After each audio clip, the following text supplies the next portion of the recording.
जैसा आजकल के समय में दुनिया के ज़्यादातर लोग अमेरिका, यूरोप जाना पसंद करते हैं, एक वक्त बिल्कुल इसका उलट था कि हिंदुस्तान दुनिया की रिसर्च कैपिटल था और पूरी दुनिया के लोग यहाँ पे आया करते थे। जहाँ यूरोप में 14th सेंचुरी में विश्वविद्यालयों का कंसेप्ट आया, वहीं भारत में ये कंसेप्ट ईसा से भी लगभग 1000 साल पहले से था। तो ये कहना गलत नहीं होगा कि दुनिया को ज़ीरो हमने इसीलिए दिया क्योंकि उस वक्त हमारे यहाँ पे यूनिवर्सिटी थी और रिसर्च करने और करवाने की योग्यता भी थी। आज भारत में लगभग 300 से ऊपर विश्वविद्यालय हैं, जिनमें 4 लाख से ज़्यादा बच्चे पढ़ते हैं। पर शायद ही उनमें पढ़ने वाले सभी स्टूडेंट्स को पुराने विश्वविद्यालयों के बारे में जानकारी हो।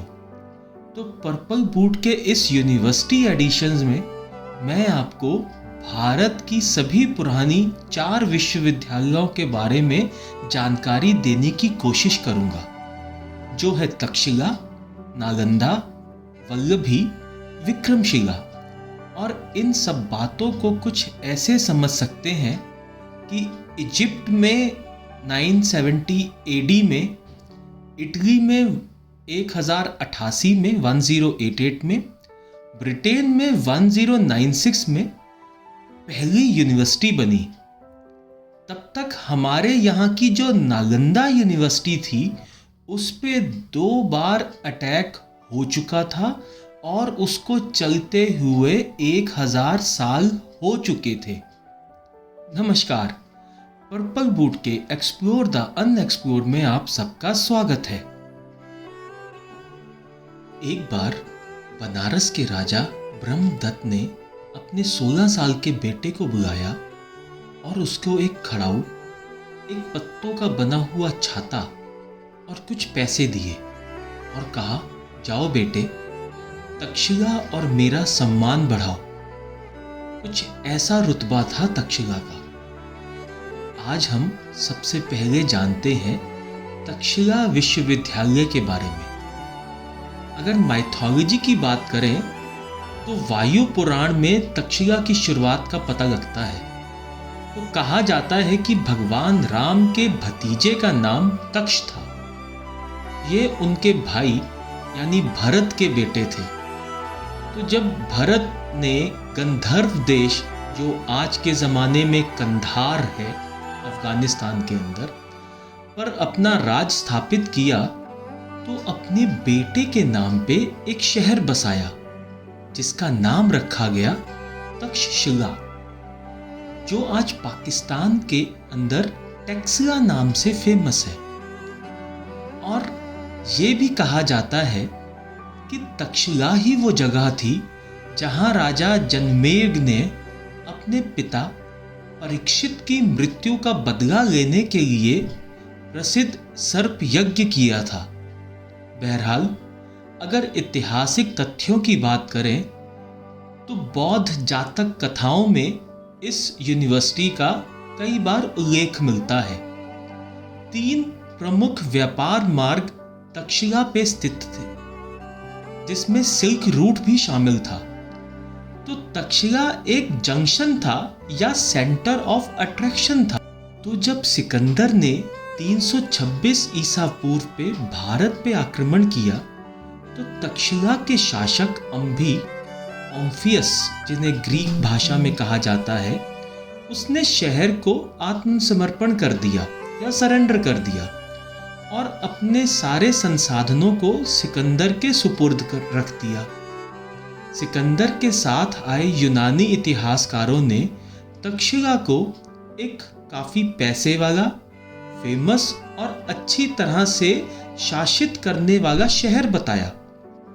तो सिकंदर की मौत के 10 साल के अंदर ही तक्षशिला को चंद्रगुप्त द्वारा स्थापित मौर्य साम्राज्य के अंदर मिला दिया गया, जिसके तहत ये एक प्रांत की राजधानी बन गई। इस बात के प्रमाण भी मिलते हैं कि बिंदुसार जो कि चंद्रगुप्त मौर्य के बेटे थे, उनके समय तक्षशिला में ग्रीक भाषा और संस्कृत भाषा दोनों ही लैंग्वेजेस में पढ़ाई करवाई जाती थी। तो आप सोच सकते हैं कि जब पूरे यूरोप में यूनिवर्सिटी बनी भी नहीं थी, तो भारत के अंदर एक यूनिवर्सिटी ऐसी थी जो कि उस समय 2 भाषाओं में पढ़ाई करवा रही थी। और इस बात को जो चाइना के यात्री थे, फाहियान और ह्यूंगसान, उन्होंने भी अपने लेखन में जिक्र किया है, तक्षशिला की बात की है। तक्षशिला एक बड़ी फेमस यूनिवर्सिटी थी। उसका रीज़न एक ये भी था, उस समय जो टीचर्स थे यहाँ पे, उनके पास कई सारी एडमिनिस्ट्रेटिव पावर्स भी थी। टीचर्स के ऊपर ना तो कोई राजा होता था और ना ही कोई नेता या अधिकारी होता था। इस वजह से जो क्वालिटी एजुकेशन थी वो प्रदान हो पाती थी। और यही रीज़न था कि लोग लंबी और खतरनाक यात्राएं करके भी तक्षशिला में आने को लगायत रहते थे। टीचर अपने आप में ही एक संस्था था। वो अपना टाइम, अपना काम इंडिपेंडेंट तरीके से निकालता था और करता था। उसके पास पावर थी। सिलेबस बनाने से लेके टाइम को कैसे मैनेज किया जाए, कैसे स्टूडेंट्स रखे जाएं, ये चुनने और ना चुनने की भी उसके पास पावर थी। आमतौर पे पढ़ाई लगभग 8 साल तक होती थी, और अगर टीचर को लगता था कि बच्चा तैयार है तो वो उसको जल्दी भी छोड़ सकता था। तो कुछ मामले ऐसे भी देखे गए जहां शिक्षकों ने छात्रों को सलाह दी कि आप अपनी पढ़ाई को छोड़ दें, क्योंकि स्टूडेंट खुद को सामाजिक, बौद्धिक या नैतिक माहौल में फिट नहीं कर पा रहे थे। कोई एग्ज़ाम नहीं होता था उन दिनों, और ना ही कोई डिग्री दी जाती थी। तक्षशिला अपने शिक्षकों के लिए इतनी प्रसिद्ध थी कि सैकड़ों छात्र टीचर्स की खोज में इस स्थान पे आया करते थे। जबकि उस वक्त ज़्यादातर यात्रा पैदल या घोड़ों से होती थी। कुछ राजा, कुछ राजकुमार, कुछ आम नागरिक और कुछ अपने आराम और सुरक्षा को छोड़ के ज्ञान लेने तक्षशिला आते थे। ये इतना फेमस था कि बनारस, मिथिला, उज्जैन, मध्य देश और उत्तर में कुरु साम्राज्य के लोग यहाँ पे आया करते थे। तक्षशिला में अलग अलग पाठ्यक्रमों की पेशकश की जाती थी, और वहाँ पे डिफरेंट सब्जेक्ट्स को पढ़ाया जाता था। यहाँ पे वेद पढ़ाए जाते थे, जो कि 3 वेद, नॉर्मली 4 वेद होते हैं, लेकिन तक्षशिला में 3 वेदों को पढ़ाया जाता था।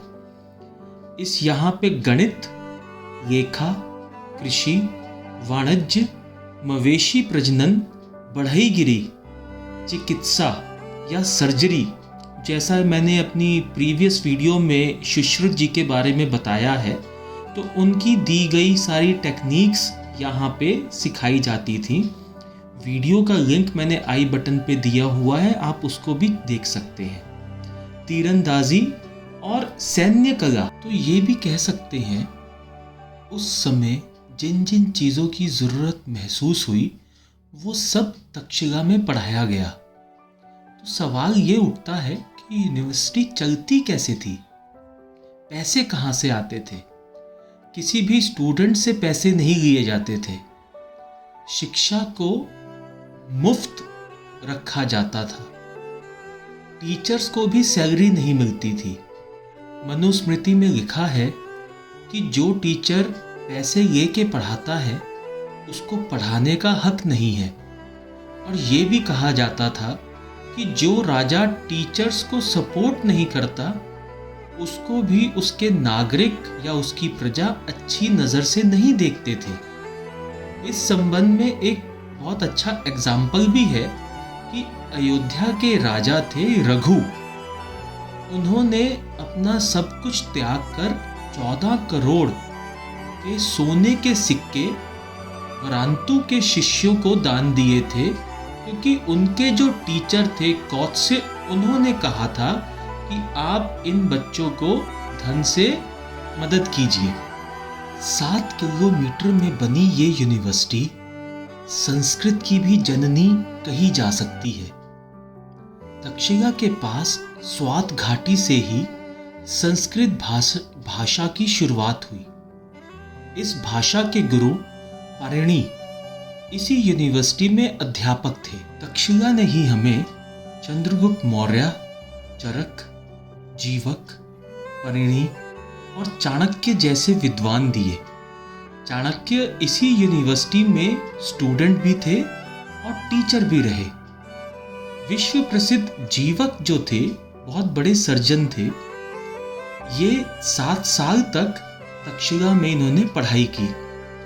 कहते हैं कि ये सम्राट बिंबिसार, जो कि चंद्रगुप्त मौर्य के बेटे थे, उनका बवासीर का या फिस्टुला का इलाज इन्होंने किया था, जिस वजह से बिंबिसार ने इनको राजवैद्य घोषित किया था।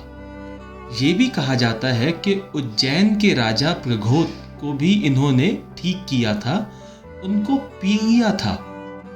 वो अपने सर्जिकल ऑपरेशंस के लिए काफी फेमस थे।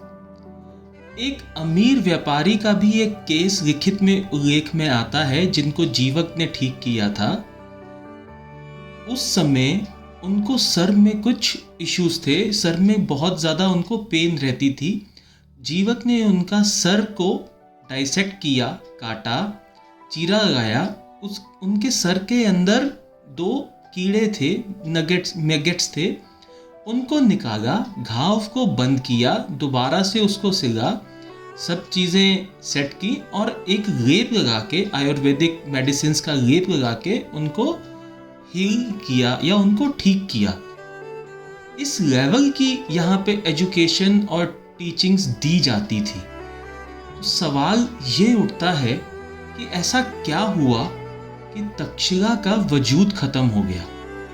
इसके कई सारे फैक्टर्स आते हैं। दरअसल एक फैक्टर है कि 326 बीसी में जब सिकंदर ने इस सिटी पे आक्रमण किया, वैसे उसने इस सिटी को नुकसान नहीं पहुंचाया, लेकिन हुआ क्या कि उसकी वजह से जो बिजनेस था यहाँ पे डीग्रोथ हुआ और शहर जो है वो थोड़ा सा बिजनेस के अंदर गिरावट आनी शुरू हो गई।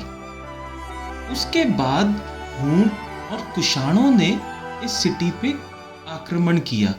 ये ट्राइबल जातियां थी, खाना बदोश लोग थे। इन्होंने जितना ज़्यादा नुकसान इस सिटी को पहुंचाया, उतना और किसी ने नहीं पहुंचाया। और एक सबसे बड़ा रीज़न ये भी निकला कि धीरे धीरे करके बौद्ध धर्म के प्रति लोगों की जो लोकप्रियता थी वो गिरती जा रही थी। और देखते ही देखते ये शहर ने अपना प्रभाव और प्रतिष्ठा खो दी और तक्षशिला इतिहास के पन्नों में कहीं गायब सा हो गया। फिर 1863 या 64 में सर अलेक्जेंडर कनिंघम ने पुराने किस्से कहानियों के आधार पर तक्षशिला को दोबारा से ढूंढने का काम किया। 20 साल तक खुदाई चली और प्राचीन तक्षशिला दुनिया के सामने दोबारा से उजागर हुआ। तो ये थी कहानी तक्षशिला के बारे में। अगर आपके पास और भी कई जानकारी है तो प्लीज़ आप उसे शेयर करें। मेरे मेल आईडी पे डिस्क्रिप्शन बॉक्स में मैंने डिटेल्स दे रखी हैं। चैनल को सपोर्ट करें। अगर आप बनारस के राजा की तरह फाइनेंशियल सपोर्ट करना चाहते हैं तो प्लीज़ थैंक्स के बटन को दबाएं।